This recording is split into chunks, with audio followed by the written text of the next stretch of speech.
नमस्कार आसन देखा साइंस रे किसी वन लाइनर क्वेश्चन आंसर तो आम प्रीवियस पार्ट 2 रे किसी क्वेश्चन आंसर डिस्कसन करते सेटा को पुणी थे कंटिन्यू करवा। तो देखो प्रथम क्वेश्चन कही by which phenomena during sunrise and sunset appears red in colour. तो देखो आप सका कि सन्धार देखिए प्रायतः आम सनटा देखा केमी देखा ना रेड कलर देखा। तो ये रेड कलरटा कहीं आमको ये देखा जाए तो यार आंसरटा हम due to scattering of light. तो देखो यहाँ गोटे भल बुझा कहीं स्कैटरिंग ऑफ लाइट हुए केमी बर्तमान देखो स्कैटरिंग ऑफ लाइट ना जिते सनलाइटा अर्थ आसिक पहुँचे जिते सनलाइट अर्थ आसिक पहुँचे ये जगह बहुत गुड़ाए आमर जो आटमोस्फियर छोट छोट पार्टिकल्स गुड़ा थाए ये पार्टिकल्स गुड़ाक ये धक्का होगी सनलाइट अर्थ आसी पहुँची थाए। तो आम जानी लंग वेवलेंथटा कौन रहा रेड कलर रही सब बहुत लंग वेवलेंथ इमती एभा जोटा कि जोटा बहुत कम वेवलेंथटा बहुत कम रट सब अधिक वेवलेंथटा रहा भायोलेट रुझिपारे। तो ये देखूँ ना जिते ब्लू लाइटा ये अधिक वेवलेंथटा एमती आसे सो दिन बेला ए जगह अधिक वेवलेंथ हम किंतु आमर रेड लाइटा कौन ना कम वेवलेंथ ही हुए जगह कम स्कैटरिंग हम ए जगह अधिक स्कैटरिंग हम। देखो ये जिते आमर सनटा सन लाइटा आसिक अर्थ पहुँचे तो साधारण मॉर्निंग टाइम कौन ना आमको सूर्य किरणटा ये तेज पड़ी था जहाँफल ए डिस्टेंस कौन हो जगह अधिक हो बुझीपार ना नहीं माने बहुत अधिक लंगेस्ट डिस्टेंस रमती दिन बेला कौन हुए ना ये जगह सब कम डिस्टेंस आसिक सन पाखे आसी पहुँचे माने सनलाइटा से भाया जब सन्धार देखा ताल ये बहुत लंगेस्ट डिस्टेंस आसिक पहुँचे किंतु ड्यूरिंग नाइट टाइम राति कौन हो टोटाली आमको सनलाइट पहुँचे ना। तो देखो ये कौन हुए ना दिन बेला साधारणतः अधिक जेहेतु ब्लू लाइट आमर अधिक स्कैटरिंग हुए दिन बेला तेणुक आमको ब्लू देखा जाए सेमती सकाल कि सन्ध्या बेले कौन हो देखो ये जगह कौन बेस विजिबल देखा जाऊँगी सो आमको ब्लू देखा जाऊँगी दिन बेला किंतु सन्ध्या बेले कौन हो सकाल कि सन्ध्या बेले कौन हुए ना साधारणतः आमर जो लाइटा सन आसिक सनलाइटा जो आसी पहुँचे से कौन हो ना ये बहुत डिस्टेंस कवर कर red light he I read लाइटा कौन ना कम वेवलेंथ थी जो ए जगह सब जगह पार्टिकल्स को कवर करके सन्ध्या बेला कि तो नेक्स्ट क्वेश्चन देखो why the soap from and bubble shows different colour ये आमर जो साबुन गुड़ा के बबल्स गुड़ा आप देखिए जगह डिफरेंस कलर कहीं हो। तो यार रिजनटा है कौन ना इंटरफेरेंस ऑफ लाइट इंटरफेरेंस द्वारा ये जो सब गुड़ार बबल्स गुड़ा आमको डिफरेंट कलर देखा जाए। तो बर्तमान देखो आम इंटरफेरेंस ऑफ लाइटा कौन भलारे बुझा देखु इंटरफेरेंस ऑफ वेव प्रथम कौन जाना। तो इंटरफेरेंस ऑफ वेव कौन या जाना पूर्व प्रथम रिफ्लेक्शन कौन देखो रिफ्लेक्शन कौन ना गोटे मीडियम देकी पास होगा रिफ्लेक्शनटा कौन ना साधारणतः आम मिरर रे हुए लाइट एमती अन्य दिगरे जीवा। तो एगुड़ा आम कैप्सुलर थियर बा वेव थियर बोली कहवा। तो देखो या बुझापी गोटे सिंपल आ गए सब सिंपल उदाहरण नेबा। तो जितेबाला दीटा लाइट परस्पर ये इंटरफेरेंस हुए देखो ए लाइट एपटे इंटरफेरेंस है ए लाइट एपटे इंटरफेरेंस है। तो यही पर्सन टाक आम कौन बोली कहवा इंटरफेरेंस बोली कहवा कौन बोली कहवा ए पर्सन टाक आम इंटरफेरेंस बोली कहवा। एयर बबल्स लाइट इंटरफेरेंस द्वारा लाइट गुड़ाक इंटरफेरेंस द्वारा आमर ए बबल्स गुड़ा कौन ना ये देखा जाए बुझीपारे। बर्तमान नेक्स्ट क्वेश्चन देखो why sleeping under the tree at night is harmful but during day time is not during day times माने कौन कहीं राति बेला आम गछ तले शोवा हार्मफुल बट दिन बेला एमती किसी नुहे। तो कहीं यार कारण tree release oxygen during day time and carbon dioxide during night time दिन बेला ऑक्सीजन दिए आमको बट राति बेला आम कार्बन डाइऑक्साइड दिए सो राति बेला आम केवल गछ तले शोवा। कौन कही why the blood do not clot while flowing in the blood long vessels जिते ब्लडटा पास हुए से कहीं ब्लड कटिंग हुए ना बोली कही due to presence of heparin presence भाया हुए ना। तो देखो ब्लड कटिंग ना जिते आम परिबा कि कौन जिन काटला बेले हठात कौन हो जाए ना अंगुठी किसी कट हो जाए कट है कौन ना से क्षत स्थान किसी ब्लड भेसल्स गुड़ा कौन ना ये बाहर को बाहरी जाए।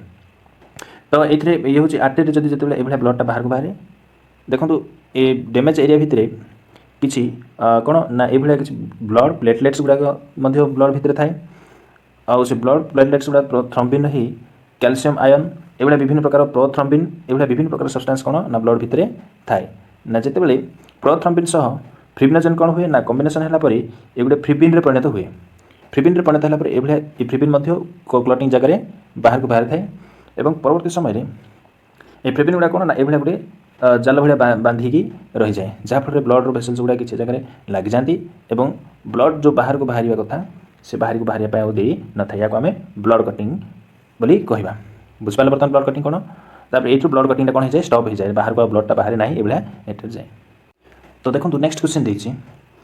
Chemical which is used for free dripping माने आमर जो फल गुड़ी पचाइवाई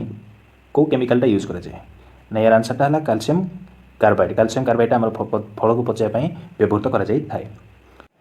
तो देखो नेक्स्ट क्वेश्चन कही wick of oil lamp rises due to the which process माने आमर जो लैंप जलैला बेले लैंप जलैला बेलू ये जो तेलटा उपरको उठे यहाँ क्या द्वारा होची कही ये कैपिलर एक्शन देखो कैपिलर एक्शन मुझे बुझेली पूर्व माने कौन कैपिलर एक्शन केमी हुए तथापि कहीदे देखो ना कि जल जदि आम जगह रखी जदि आम कौन सुखिला कागज ये जब कागजटा भितर ये बुड़ेबा कि बुड़े जब कन्स्टाट एमती रखा ताल आप देखिए ये जो जल गुड़िक सी कागजर किसी ऊपर को कौन हो जाए ऊपर को उठी जाए तो यहाँ आम कौन बोली कहबा कैपिलरी एक्शन ये लैंपर बत्ती ये कौन कैपिलरी एक्शन द्वारा जो माने ऑयलटा ऊपर को उठी बुझिपारे बर्तमान देखो नेक्स्ट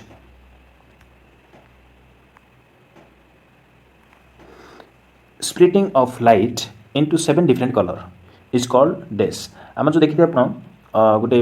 प्रिजम रे लाइट गुड़ा जो आम कौन हुए 7 डिफरेंट कलर लाइट से जगह कौन हुए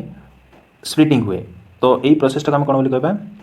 डिस्प्लेशन ऑफ लाइटर डिस्प्लेशन भाया ये होता है। तो देखो नेक्स्ट क्वेश्चन देखिए which instrument is used to measure the rate of growth of plants growth rate मापिया बोली कौ इंस्ट्रूमेंट यूज कराए यार ना हूँ एक्सोनोमीटर ये यूज हो। द नेक्स्ट क्वेश्चन देखो कौन कही matters supports the sound is called which matter आम साउंडटा जावाई बोलिकी सपोर्ट कर तो यार जेकोसी मीडियम देखिए ही आमर साउंडटा पास हो पार जदि मीडियम नथिबो ताहले साउंडटा पास हो पारिबो नाही जेकोसी गोटे मीडियम दरकार साउंडटा जदि पास होगा सेमती आम कथा बेलू शुभुची अन्य जन केमी ना आमर गोटे वायु माध्यम द्वारा ताकू शुभा जाऊँगी। तो ये देखो नेक्स्ट क्वेश्चन तो देखो नेक्स्ट क्वेश्चन कही what is the value of 1 horse power वैल्यूटा के जदि वाट्स यूनिट आम कन्वर्ट करा ताहले 746 watts is equal to 1 horse power. देखो बता नेक्स्ट क्वेश्चन तो देखो नेक्स्ट क्वेश्चन देखिए name the scientist who discover atomic nucleus देखो आम आटम भितर न्यूक्लियस थाए आटम भितर कौन थाए न्यूक्लियस थाए तो ये न्यूक्लियस को किए डिस्कवर करते ना साइंटिस्ट रदरफोर्ड न्यूक्लियस को डिस्कवर करते। देखो next question compact disc CD जो फुल फॉर्मटा होची compact disc in audio player uses which study concept radiation को रेडिएशन कॉम्पैक्ट डिस्क आमर यूज होची पचार तो यार आंसरटा हम लेजर बीम रेडिएशन को रेडिएशन लेजर बीम रेडिएशन। तो नेक्स्ट देखो नेक्स्ट क्वेश्चन कही on which principle working of rocket works जो देखो गोटे रॉकेटे तलू जो ऊपर को कौ प्रिंसिपल रे ना रॉकेटा ऊपर को तो देखो आपण मैंने केबे बाण फुटेला देखिए रॉकेट बाण से रॉकेट बाण कौन ना तलपटे कि जदि आम जाड़ा तार कौन हो ना से जो ये पदार्थटा था से पदार्थटा जलला तलू को कौन ना एयरटा प्रेसर करे प्रेसर कलापर कौन हो ऊपर को उठुची सेम ये भाया रॉकेट मध्य कौन ना गोटे जगह किसी फुएल रखा जाए जोटा कि माने शीघ्र शीघ्र कौन हो जाऊ ना शीघ्र शीघ्र ताप प्रदान करने सांगे सांगे कौन हो ना ये बहुत गुड़ाए गैस उत्पन्न हो यह किसी पदार्थ ये रखा जाए या कौन ना किसी ताप देला शीघ्र जीपिक ताप देवा सहित कौन कर एयरटा प्रेसर तल ऊपर पकाऊे तो ये एयरटा प्रेसर पकला रॉकेटा कौन हो ऊपर को उठुची तो यहाँ आम कौन कहवा कंजर्वेशन ऑफ लिनियर मोमेंटम बोली कहे। तो देखो आपण मैंने केबे बाण फुटेला देखिए रॉकेट बाण से रॉकेट बाण कौन ना तलपटे कि जदि आम जाड़ा तार कौन हो ना से जो ये पदार्थटा था से पदार्थटा जलला तलू को कौन ना एयरटा प्रेसर करे प्रेसर कला कौन हो ऊपर को उठू सेम ये भाया रकेट मध्य कौन ना गोटे ए जगह किसी फुएल रखा जाए जोटा कि माने शीघ्र शीघ्र कौन हो जाऊ ना शीघ्र शीघ्र ताप प्रदान करने सागे सागे कौन हो ना ये बहुत गुड़ाए गैस उत्पन्न हो ये किसी पदार्थ ये रखा जाए या कौन ना किसी ताप देला शीघ्र जीक ताप देवा सहित कौन कर एयरटा प्रेसर तल ऊपर पकाऊे तो ये एयरटा प्रेसर पकड़ा रकेटा कौन हो ऊपर को उठुची तो देखो नेक्स्ट क्वेश्चन देती Minamata disease is caused by consumption of which metal ये मिनाप्टा डिजीजटा हुए यहाँ कौ मेटल कंजप्शन रे ए डिजीजटा हुए बोले पचार तो यार आंसर हम मर्क्यूरी तो देखो मर्क्यूरीटा गोटे कौन ना तरल पदार्थर मेटालटा गोटे ये तरल अवस्था थाए साधारणतः मेटाल किंतु ये तरल अवस्था थाए मर्क्यूरीटा आम को जगह व्यवहार होना साधारणतः आम जो टेम्परेचर मापापी टेम्परेचर जो मापापी थर्मोमीटर कौन मर्क्यूरीटा को व्यवहार कर तो नेक्स्ट क्वेश्चन देखो the name of sound which can travel through देखो आमर साउंडटा वैक्यूम टोटाली केवल पास हो पार ना जो थे कि आम मैंने टोटाली वायु माने जेकोसी मीडियम गुटे दरकार साउंडटा पास होगा गोटे मीडियम दरकार तो जदि किसी मीडियम नथिबो एदर से माने से सॉलिड हो कि लिक्विड हो कि गैसेस हो ये जेकोसी गोटे मीडियम है आमर कौन साउंडटा पास माने ट्रैवल कर पार तो देखो ये जगह कौन ना वैक्यूम कहले कौन ना जो जगह कि कौन प्रकार माने एभलिया जिनस नथिबो टोटाली स्पेस से जगह किसी भी नथिबो आम जो 1600 किलोमीटर ऊपर को जब पलैबा 1600 कि 2000 किलोमीटर जो ऊपर पलैबा ताले सेठी वायुर चाप टोटाली नथिबो से स्पेस जगह आम कौन बोली कहबा वैक्यूम कहबा तो से केवल साउंडटा पास हम ना तो बुझीपारे बर्तमान देखो next question temperature at which water has least volume and high density को डेनसीटी रे लीस्ट वॉल्यूम आ हाई डेनसीटी हो वाटर को टेम्परेचर केते डिग्री सेल्सियस जब आम देवा ताले यार आंसरटा हो 4 डिग्री सेल्सियस देवा ताले least volume and high density हो कहार वाटर तो देखो ये नेक्स्ट क्वेश्चन तो देखो नेक्स्ट क्वेश्चन देछि which gas is used in the refrigerator माने जो फ्रिज रेफ्रिजरेटर रे को गैसटा यूज होछि बोली पचारछि तो यार आंसरटा हम फेरन फेरनटा आम रेफ्रिजरेटर फ्रिज रे यूज होछि तो देखो next question sparkling of diamond based on which principle आप मार देखुथिबे हीराटा बहुत कौन होछि जे माने चकचक करे बा बहुत लाइटा से रिफ्लेक्शन हुए ए रिफ्लेक्शनटा को प्रिंसिपल द्वारा होछि बोली कि प्रश्नटा पचारछि तो यार आंसरटा हम टोटल इंटरनल रिफ्लेक्शन तो देखो ये टोटल इंटरनल रिफ्लेक्शनटा आम डायमंड केमी होची से भल बुझे चेष्टा करिया तो देखो ये आम डायमंड रे टोटल इंटरनल रिफ्लेक्शन ऑफ लाइटा हुए माने डायमंड भितर लाइटा कौन ना बारंबार ये माने साइड को बाजिक लाइटा कौन होची रिफ्लेक्शनटा होची या भितर तो ये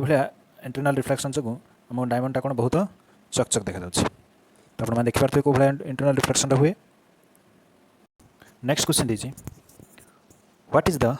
working principle of sonar sonar मान आप जानते हैं जोटा कि आम जलर पानी भितर जदि किसी पदार्थ आम अनुसंधान कराया थाए ताले से सोनारटा व्यवहार करा जाउछि तो ये सोनारटा को प्रिंसिपल रे काम करछि बोली कहछि तो यार आंसरटा हम इको इको मान आप जानते कही मुझे जेकोसी पहाड़ जदि आगर अच्छे पहाड़टे जदि पहाड़ पाखर जदि आप जोर ये किसी पार्टी करेंगे ताले साउंडटा जमी आम कौन हुए रिफ्लेक्शन पुणी आउ थे आम पाख सुविधा भाई लगे या आम कौन कहे इको बोली कहे ये सोनार कौन ये इकोर वर्किंग प्रिंसिपलटा हो तो बुझीपारे बर्तमान देखो next question which gas involved in Bhopal gas tragedy यार आंसरटा कौन हम मिथाइल आइसोसियानाइड तो देखो नेक्स्ट क्वेश्चन देछि which metal is extracted from sea water भितर आमर को मेटलटा को बाहर कराउछ पचार तो यार आंसरटा हम मैग्नेटिज्म ये है मैग्नेटिज्म आमर सी वाटर रू एक्सट्रैक्टेड करा कौ मेटलटा मैग्नेटिज्म है यार आंसर तो ये थे किसी साइंस आंसर पुणी या पार्ट 4 पुणी आउ थे डिस्कसन करवा बहुत गुड़ाए क्वेश्चन अच्छे तो वीडियो देखते जो आप धन्यवाद थैंक यू।